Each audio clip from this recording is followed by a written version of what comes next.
Hey everybody, how's it going? Hope you're having a lovely day.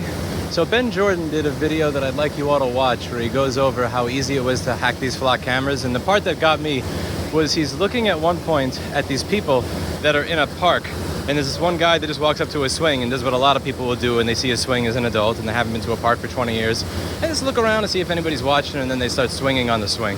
It's a really enjoyable thing to do, and he found it really disgusting and corrupting that that moment was caught by a camera that is trained to zoom in when it sees people.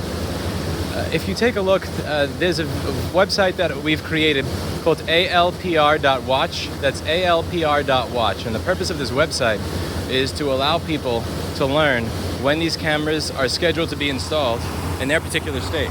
And anytime they see that that camera is about to be installed in their state, you then, or your city, you know the time and the date to show up to the hearing. This website is in its early stages. It has a lot of work left to be done.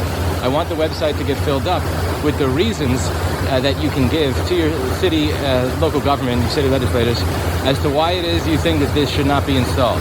Right now, it doesn't have the link. You can find this in the Consumer Rights Wiki temporarily if you look up common questions or common arguments against flock cameras. And I hope that you all get started so that the United States does not turn into a giant surveillance country, because if it does, I'm going to be looking elsewhere.